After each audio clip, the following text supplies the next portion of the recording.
오늘 말씀의 제목은 유력한 자들입니다. 지금 평창에서는 올림픽이 한창 진행 중에 있죠.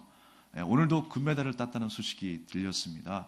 최민정 선수가 저번에 정말 억울하게 실격했지 않습니까? 2위를 하고도 이번에 금메달을 따게 되었어요. 1500m에서 금메달을 땄습니다. 근데 아이러니하게도 실시간 검색에는 4위를 한 김아랑 선수가 아주 이슈가 되어서 1위로 검색이 되고 있어요. 그게 왜 그런가 했더니 감격해서 울고 있는 그 최민정 선수를 다독이면서 그가 한 인터뷰가 아주 인상적이었기 때문에 그래요. 나는 이걸로 만족하다. 나는 최선을 다했기 때문에 후회하지 않는다. 이 말이 많은 사람들에게 감동을 주고 다독이는 그 모습이 정말 마더니로서의 역할을 다하는 아름다운 모습이다라고 해서 실시간 검색에 1위를 하고 있더라고요. 우리가 정말 수고하고 노력한 끝에 아름다운 열매를 맺는 것 너무너무나 아름다운 것입니다. 엊그저께도 윤성민 선수가 그 1위로 딱 질주하는 그 모습을 보면서 얼마나 가슴 졸였는지 몰라요. 그러면서 생각하게 되는 것이 그동안 얼마나 고통이 심했을까, 얼마나 고비가 많았을까. 그 순간을 잘 이겨냈고 이제 노력한 만큼 결실을 거두게 되었구나 라는 생각을 하게 되었습니다. 특별히 이 쇼트트랙이 참 사람을 긴장시키는 것 같아요. 짧은 그 트랙을 돌면서 엎치락 뒤치락, 꼴등으로 갔다가 입등으로 갔다가 그 모습이 얼마나 사람을 긴장시키는지 몰라요. 저희도 이제 가족이 모여가지고 TV를 시청하는데 한쪽 곁에서 누가 왁왁 소리를 지르는 거예요. 그래서 누군가 했더니 저희 아들 서진이가 막 소리를 지르면서 응원을 하더라고요. 속도를 내야 해! 속도를 내야 해! 깜짝 놀랐습니다. 그래서 저는 그 아들 모습을 보면서 더 가슴이 뛰더라고요. 선수 모습을 보면서도 정말 긴장이 되고 가슴이 뛰었는데 제가 언제 저렇게 커가지고 응원을 하고 있나라는 생각에 더 가슴이 뛰었던 것 같습니다. 사람이 이렇게 수고하고 노력한 끝에 아름다운 열매를 맺는 것 얼마나 아름답습니까? 근데 정말 더 아름다운 고백은 이런 것 같아요. 내가 지금까지 준비했던 것 다 쏟아내서 후회가 없다. 저는 그 인터뷰가 더 아름답더라고요. 이제 후회도 없고 만족한다. 어떤 결과가 있든지 받아들이겠다라고 하는 그 승복하는 모습이 오히려 더 아름답게 느껴졌어요. 사랑하는 여러분, 신앙생활도 마찬가지입니다. 우리가 노력한 만큼 잘 됩니까? 우리가 경기에서도요, 이길 때가 있고 질 때가 있어요. 질 수도 있고 이길 수도 있어요. 신앙생활 하면서도 우리가 잘 될 수도 있고 안 될 수도 있어요. 어떤 사람은 그렇게 이야기할 겁니다. 왜 믿음 없는 소리를 하십니까? 다 잘 된다고 하셔야죠. 라고 하시는 분들도 있을 거예요. 그러나 여러분, 우리가 주님 앞에 온전히 순종하고 말씀의 길로 걸어왔다면 되고 안 되고는요, 우리의 계산이 아니에요. 바로 하나님께서 우리를 은혜의 보좌로 인도하시는 그 길은 분명합니다. 하나님께서 우리를 반드시 승리의 길로 인도하신다라고 하는 사실은 분명한 것입니다. 그 과정에 있어서 되고 안 되고의 문제는 전혀 상관이 없는 거예요. 하나님의 은혜의 보좌로 향하는 길, 그 길이 지금도 계속되고 있음을 믿으시길 바랍니다. 노력한 만큼 잘 안 된다고 해서 실망할 것이 아니라 내가 이만큼 이렇게 헌신했는데, 걸어왔는데 이렇게 하나님을 향한 그 사랑과 헌신이 정말 하나님 앞에 풍성했는데 어떤 일들이 잘 되지 않는다고 해서 실망할 것이 아니라 우리는 그 주님의 길을 묵묵히 오늘도 따라가야 할 줄로 믿습니다. 오늘 본문의 말씀은요, 사도 바울이 예루살렘으로 들어가는 길입니다. 그 예루살렘 교회에 있는 성도들과 함께 만나서 여러 가지 이야기를 나누는 거예요. 그들 가운데 심각한 문제가 있었기 때문에 그렇습니다. 사실 1장의 말씀 뒤에 14년 만에 예루살렘을 또 찾아가는 거예요. 그건 뭐냐면 고질적으로 계속되는 교회의 병폐가 있었다는 거예요. 오늘날에도 이어지는 고질적인 교회의 문제가 있다는 겁니다. 꺼뜨리면 또 일어나는 그런 불같이 일어나는 교회의 병폐가 있다라고 하는 것입니다. 그것이 무엇이었을까요? 그것은 바로 거짓 형제들이 나타나기 시작했어요. 그들이 주장하는 것은 무엇이냐? 사도 바울이 전하는 그 복음이 뭔가 2% 부족하다는 거예요. 저들이 전하는 게 뭔가 2% 부족하게 느낀다라는 거예요. 복음이 여러분 왜 부족합니까? 우리가 믿음으로 된다라고 할 때에 너무나 이 말을 쉽게 여기는 경향이 있습니다. 믿음만 있으면 된다. 뭐 아무것도 하지 않는 것처럼, 우리 안에 아무런 변화도 일어나지 않는 것처럼 생각할 수 있어요. 그러나 여러분, 아닙니다. 믿음의 체계가 우리 안에 발생하기 시작하면요, 생명의 법과 사망의 법이 우리 안에서 싸우기 시작합니다. 내가 주님 앞에 부인된다는 것이 쉬운 일입니까? 내가 그 십자가 그늘 밑으로 들어간다는 것이, 죽어진다라고 하는 것이 쉬운 일입니까? 결코 쉬운 일이 아니에요. 근데 우리는 너무나 쉽게 생각하는 것이 문제입니다. 오늘 본문의 말씀에 사도 바울이 예루살렘에 있는 사람들을 만나기 시작합니다. 그들과 함께 심도 있는 대화를 나누기 시작해요. 사사로이 전했다라고 하는 말, 개인적으로, 사적으로. 그래서 정말 좀 더 가까이 자세히 그들과 함께 대화를 나누면서 내가 전하는 복음의 내용이 바로 이것이다 라고 하는 것을 설명하고 있어요. 누구에게요? 유력한 자들에게. 유력한 자들이 누굴까요? 유명한 자가 아닙니다. 그들은 그 이스라엘 백성들 가운데 아마도 유명한 사람들이었던 것 같아요. 꽤나 인정받고 신앙이 좋은 것처럼, 믿음이 좋은 것처럼 인정받았던 사람들이었던 것 같아요. 왜냐하면 적어도 교회 지도자들이었기 때문에 그렇습니다. 그런데 오늘 본문에 나타난 유력한 자라고 하는 그 유력하다라고 하는 말씀 속에 숨겨져 있는 단어는 뭐냐면, 의미는 뭐냐면 멋멋처럼 보인다, 믿음, 생각이라고 하는 의미를 갖고 있습니다. 그래서 겉으로 보기에는 유력했던 거예요. 멋멋처럼 보인다. 사실 여러분, 마태복음 3장 9절 말씀처럼 속으로 아브라함이 우리 조상이라고 생각지 말라. 내가 너희에게 이르느니 하나님이 능히 이 돌들로도 아브라함의 자손이 되게 하시리라. 무슨 말씀입니까? 믿음을 이야기하는 것 같아요. 생각을 이야기하는 것 같아요. 그런데 오해되고 곡해된 믿음과 생각을 말씀하고 있어요. 뭔가 문제가 있다는 거예요. 유력한 자에게, 많은 사람들에게 존경을 받고 인정받는 그들이었지만 그들의 생각과 그들의 믿음의 체계가 먼저 뭔가 문제가 있었다는 거예요. 그래서 그들에게 자세히 좀 더 알 수 있도록 사도 바울이 아주 은밀하고 긴밀하게 대화를 나누고 있는 거예요. 그 복음에 대해서 설명하고 있는 것입니다. 이스라엘 백성들은요, 내가 아브라함의 자손이라고 하는 그 뿌듯함이 있었어요. 나는 할례받은 민족이고 저 이방인들, 저 죄인들은 할례를 받지 않은 민족이라고 해서 그 차별성에 대해서 얼마나 뿌듯했는지 몰라요. 그러나 오늘 사도 바울이 그것만으로 다가 아님을 말씀하고 있어요. 그것만으로 만족하지 말아야 할 것을 말씀하고 있는 것입니다. 사랑하는 여러분, 우리가 신앙생활이라고 하는 것이 무엇입니까? 우리가 신앙생활을 한다고 하는 것은 믿음의 수준 때문에 구원받는 게 아니에요. 믿음의 수준을 우리가 논하는 것이 아니라 믿음의 대상의 예수님을 우리가 기억하고 믿음의 대상을 바라보면서 오늘도 한 걸음 한 걸음 걸어가는 것입니다. 그래서 믿음의 대상이신 예수님 때문에 구원받는다는 사실을 기억해야 돼요. 우리가 어떤 수준에 도달해야 구원받는 것이 아니라 우리의 헌신이 어느 정도 도달해야, 미쳐야 구원을 얻는다는 것이 아닌 것입니다. 만약에 그렇게 된다면 나 스스로가 구원자가 되겠죠. 그러나 우리의 믿음의 대상, 우리의 구원자이신 예수님을 바라봐야 하는 것입니다. 그래서 날마다 우리는 믿음을 바탕으로 한 행위가 있어야 돼요.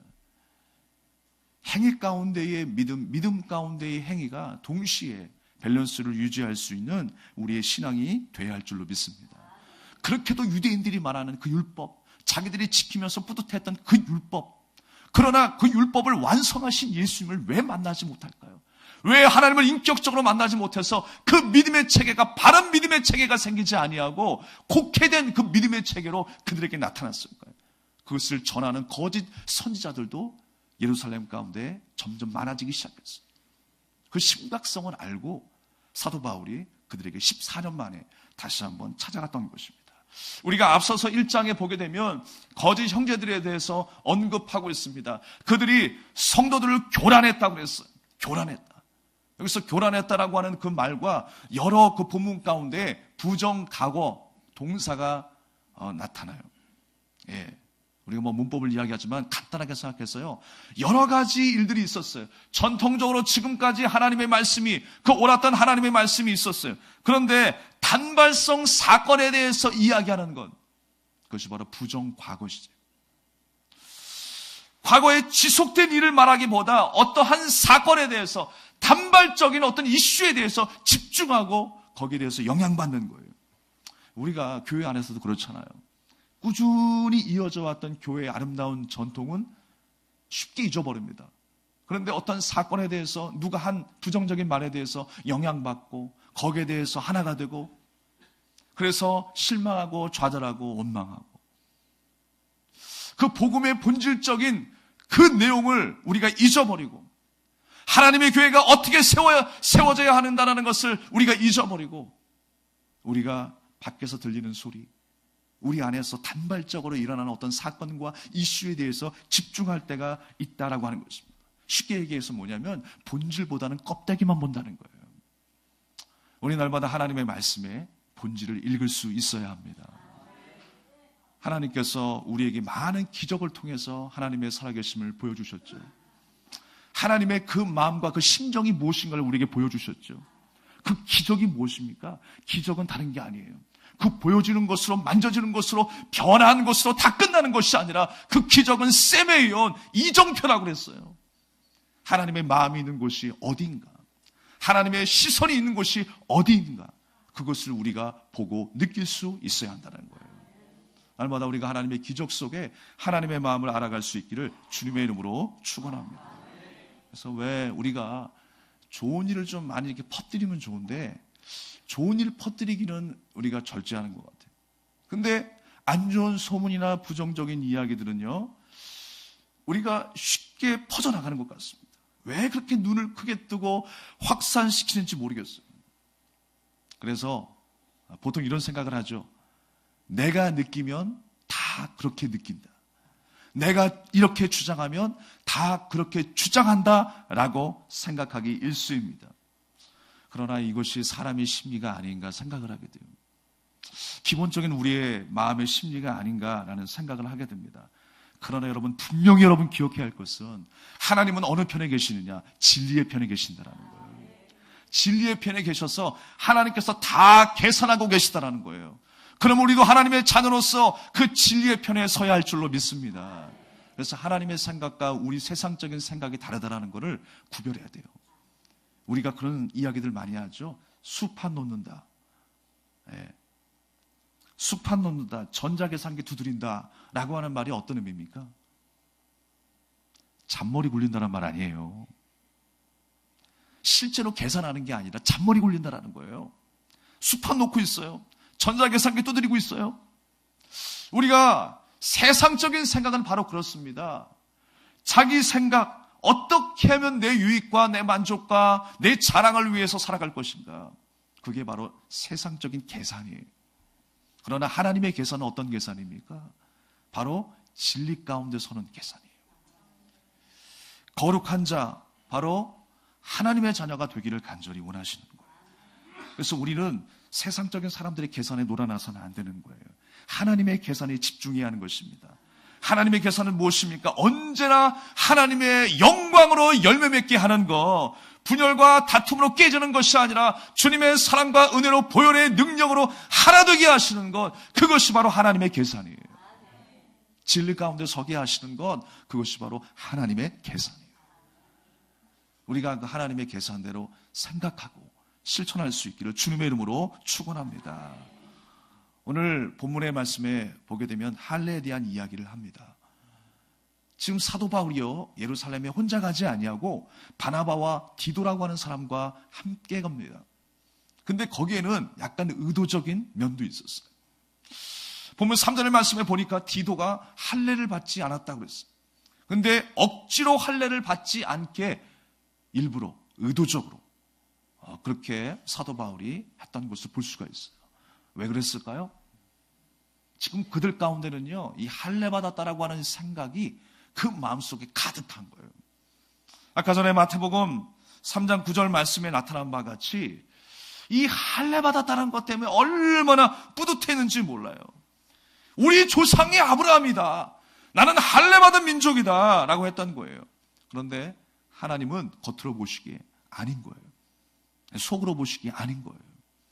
겉으로는 지네들이 이스라엘 백성 혈통적으로나 육정으로나 할례받은 자로 살고 있었지만 정작 하나님의 눈에는 그들이 할례받지 못한 민족보다 못한 거예요.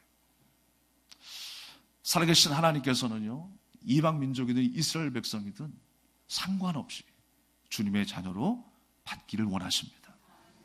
근데 정말 중요한 건 뭐냐면 마음의 할례를 받은 자를 원하시는 거예요. 그 마음의 할례를 받지 못하는 자, 그들이 바로 이스라엘 백성들이었어요. 유대인들이었습니다. 그들 가운데 찾아가서 내가 전하는 이 복음, 예수 그리스도께서 내게 전해주신 그 복음의 내용은 바로 이러한 것이다. 우린 바로 하나님의 은혜로 구원함을 얻었다. 너희들의 종교 행위로 구원함을 얻은 것이 아니라 우리가 십자가의 보혈의 능력으로 그 단번에 죽으심으로 우리가 구원함을 얻었다. 이것이 바로 하나님의 은혜이다. 우리는 그 은혜를 찬양하고 감사해야 한다 라고 하는 그 복음의 내용을 선포했어요. 그들과 정면으로 부딪히는 마음들이었을 것입니다. 내가 어떤 민족인데, 내가 표피를 자르면서 얼마나 큰 고통을 느끼면서 지금까지 버텨왔는데, 할례를 받은 자로 얼마나 내가 거룩한 자로 그렇게 일컬음을 받으면서 살아왔는데 라는 생각이 그들의 생각 속에 지배하고 있었을 것입니다. 그러나 하나님이 보시기에는 가짜라고 하는 것이에요. 거짓 교사들은 자꾸만 이런 것들을 가르쳤어요. 행위에 대해서 가르쳤어요. 그래서 나와 구별되는 많은 사람들을 영접하지 못했습니다. 하나님의 자녀로 인정하지 않았어요. 그리스도인으로 인정하지 않았어요. 그리고 사도 바울이 전하는 그 복음에 대해서 뭔가 2% 부족하다고 생각한 거예요. 우리가 요즘에 보면요, 참 중국이 놀랍다는 것을 볼 수 있습니다. 중국 하면 정말 가짜의 천국 아니겠습니까? 계란도 가짜로 만들고 심지어 미역도 가짜로 만들고요. 돼지고기를요 약품 처리해가지고 소고기로 만든대요. 그럼 얼마 전에 뉴스를 보니까 에펠탑도 기가 막히게 비슷하게 만들었더라고요. 저는 그런 모습을 보면서 저렇게 가짜인 줄 알면서도 사는 사람이 있다는 게 더 신기하고, 가짜를 어떻게 만들었을까라는 생각을 하면서 참 대단하다. 그래서 우리가 뭐 물건으로 여러 가지 뭐 가짜를 만든다고 하지만 사실 그것보다 이 세상에 진짜 교회 가운데 더 가짜가 많지 않나라는 생각을 했어요. 여러 가지 이단 사설들, 교회 안에 그리스도인이라고 자처하는 많은 사람들이 있지만 진짜 하나님 앞에 가짜가 얼마나 많은가라는 생각을 하면서 다시 한번 기도하게 되었습니다. 사랑하는 여러분, 우리는 내가 진짜가 아니라 주님께서 우리를 진짜로 선언해 주셨어요. 내가 빛이 아니라 주님께서 우리를 빛으로 소금으로 선언해 주셨어요. 주님의 자녀라고 주님의 장자라고 하나님께서 정말 두고 보기에도 아까운 그 사랑하는 존재로 우리를 선언해 주셨어요. 그러니까 우리는 사랑의 빚진 자인 거예요. 날마다 감사와 찬양밖에 올릴 것이 없는 것입니다. 우리가 믿음으로 된다라고 하는 것 아무것도 일어나지 않은 게 아닙니다. 정말 내가 하나님을 인격적으로 만났을 때 그 믿음의 체계가 우리 안에 세팅될 때 어떤 역사가 나타납니까? 정욕 때문에 갈등하는 내 자신을 보게 돼요. 그리고 내 자신 안에서 생명의 법과 사망의 법이 싸움이 일어납니다. 그리고 하나님을 찬양하고 경외하는 일들이 내 안에 이루어지는 거예요. 이 모든 것들이 쉬운 일입니까? 그렇지 않아요. 그것은 영적 전쟁입니다. 엄청난 일들이 우리 안에 이루어지는 거예요. 그게 바로 믿음대로 되는 것입니다. 믿음으로 사는 것이 바로 이러한 것입니다. 오늘 믿음으로 사는 것이 바로 이러한 것이다 라고 하는 것을 사도 바울이 증거했을 때 그들 안에 변화가 일어나기 시작합니다. 그래서 이방인들을 받아들이기 시작합니다. 복음의 진리를 발견하기 시작합니다. 종교 행위로 끝나서는 안 되는 것이구나. 우리가 육적인 할례로 끝나면 되는 것이 아니구나. 우리가 마음의 할례를 받아야 되겠구나. 그 예수 그리스도의 십자가의 보혈의 능력의 은혜가 내 안에 흘러야 되겠구나 라는 생각을 하게 된 것입니다. 우리가 날마다 그 마음의 할례로 감사와 찬양을 주님 앞에 올려드리는 저와 여러분 되기를 주님의 이름으로 축원합니다. 그래서 정말 하나님께서 우리에게 가르쳐 주신, 예수님을 통하여 우리에게 전해주신 이 복음은요, 여러 가지를 자유하게 했어요. 자유하게 했어요. 여러분, 자유가 무엇입니까? 내 마음대로 하는 것이 자유가 아니죠. 반드시 책임이 뒤따릅니다. 우리가 예수 그리스도 안에 자유할 수 있다는 것이 무엇입니까? 주님의 말씀 안에 자유하는 겁니다. 주님의 은혜 안에 자유할 수 있는 거예요. 그래서 우리는 주님의 은혜 가운데에 가능성 없는 우리가 하나님의 자녀가 되었습니다. 그래서 우리는 항상 세상 속에 살면서 세상과 구별되는 인생을 살아가야 돼요. 예. 넌 너고 난 나다라고 해서 완전히 딴 사람으로 살아가는 것이 아니라, 우리도 똑같이 음식 먹고 똑같은 문화 누리고 똑같은 시간대에 그 문화의 동시간대에 살아가고 있잖아요. 그러나 그 속에서 그리스도인으로 살아가는 것입니다. 주님께 빚진 자로 살아가는 것입니다. 이 세상의 가치보다 우리 안에 내적인 가치, 마음에 할례받은 자로 하나님의 은혜의 그 소중한 가치를 우리 가슴에 담고 살아가는 저와 여러분이 되어야 할 줄로 믿습니다. 그리고 또한 그 복음으로 인해서 우리는 정서적인 자유함을 누렸어요. 정서적인 자유가 무엇입니까? 늘 우리는 죄책감과 불안감 속에 살아가고 있었습니다. 그래서 뭔가 안 될까봐 신을 의지하고, 뭔가 잘 안 될까봐 그릇에 물 떠놓고 빌었던 우리 민족이었어요. 그런데 복음이 우리 안에 들어와서 자유케 만들었어요. 지옥 갈까봐 예수님 믿는 게 아니라, 우리의 삶 속에 뭔가 일들이 이루어지지 않을까봐, 저주받을까봐 예수님 믿는 것이 아니라, 날 구원하신 예수님의 은혜가 고귀하고 아름다고 너무나 감사하게 생각되어서 내가 하나님을 믿게 됩니다. 하나님께서 우리의 생각을 그렇게 열어주셨어요. 우리의 귀를 열어주시고 우리의 눈을 열어주셔서 당연히 하나님의 자녀로서 반응하게 하십니다. 그게 바로 잃어버린 한 양을 찾으신 목자의 역사였어요. 사랑하는 여러분, 날마다 우리가 주님의 은혜에 그렇게 반응하며 감사할 수 있기를 간절히 소망합니다. 사도 바울이 그가 쓴 여러 가지 말씀에 보면요, 왜 그토록 율법에 대해서 경멸하는 것처럼 보였을까요? 사실 율법에 대해서 경멸한 게 아닌데 사람들이 너무 거기에만, 행위에만 집중하고 있으니까 경멸하는 것처럼 보일 수도 있을 것입니다. 사람은 저마다 육체 가운데 살면서 스스로가 중심이 되려고 하는 그런 의지들이 있어요. 외향적이거나 내향적인 성격에 다른 것이 아니라 정말로 죄인은 누구나 자기의 이름을 남기려고 애를 쓰며 살아가고 있어요. 그래서 여러분, 호랑이는 뭘 남겨요? 죽어서? 가죽을 남기고 사람은 이름을 남긴다. 호랑이는 적어도 사람을 유익하게 하는 카페트를 하나 남기죠. 근데 사람은 죽어서도 자기 이름 남기려고 그래요. 그저 나를 나타내려고 해요. 그래서 비속도 세우고. 우리는요, 그런 일들이 계속 반복되어져 왔어요. 에덴 동산의 그 아담에서부터 지금까지 자꾸만 자기의 이름을 나타내려고 하는 그 생각, 그 인생으로 계속 이어져 왔어요. 주님의 뜻을 나타내는 것이 아니라 믿음 안에서 주님의 사랑을 고백하기보다 결국은 항상 과정과 말미는 나의 이름, 나의 모습을 드러내기에 급급했어요. 우리가 그렇게 교회 안에서 사랑을 외치고 우리가 주님 안에서의 그 은혜를 외치고 믿음을 외치지만, 오늘 유력한 자에게 사도 바울이 이야기했던 것처럼 그냥 보여지는 것뿐만이 아니라 왜곡된 믿음과 왜곡된 생각이 아니라 정말 마음의 할례를 받아서 진짜 그리스도인으로 진짜 믿음과 생각으로 바로 서기를 간절히 원했던 것처럼 오늘 우리에게 주님은 그렇게 되기를 간절히 원하고 계세요. 그렇게 성도처럼 보여주는 것으로 끝난 유력한 자가 아니라 진짜 하나님이 보시기에 유력한 자, 그러한 유력한 자가 되길 바랍니다. 누가 봐도 유력한 자, 세상 사람들이 봐도 유력한 자, 믿음의 사람들이 봐도 유력한 자, 그렇게 되기를 간절히 소망합니다. 중국 춘추 시대에 손무라고 하는 사람이 있습니다. 이 사람이 쓴 책 가운데 손자병법이 있죠.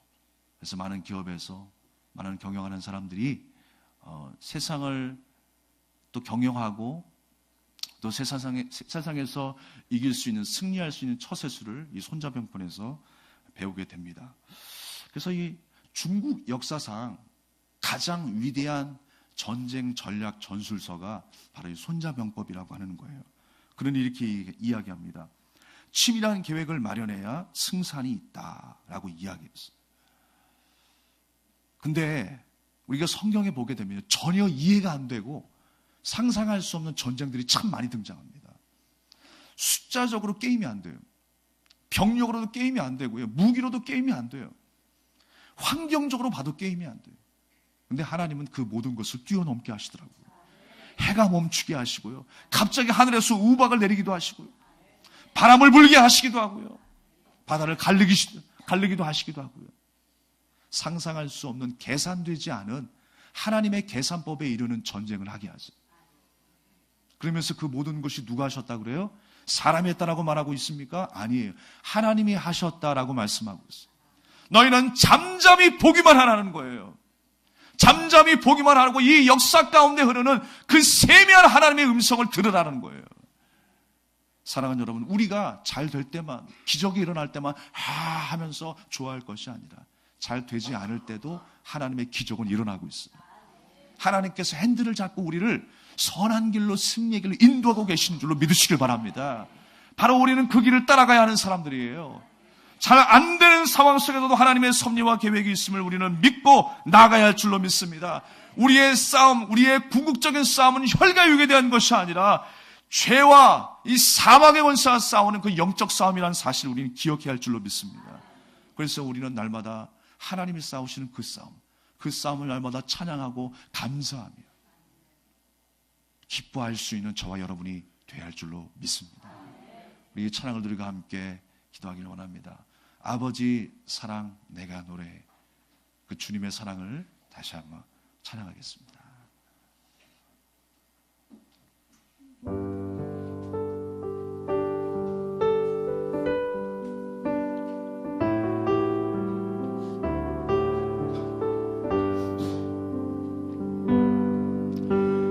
아버지 사랑 내가 노래해. 아버지 은혜 내가 노래해. 아버지 은혜 내가 노래해. 그 사랑 변함없으시 거짓 없으시 성실하신 그 사랑 상한 갈 때 꺾지 않으시 꺼져가는 등불 끄지 않는 그 사랑 변함없으시 거짓 없으시 성실하신 그 사랑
변함없으신 그 사랑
그 사랑 예수, 영원한 그 사랑 예수. 우리에게 말씀을 생각하시면서 기도하겠습니다.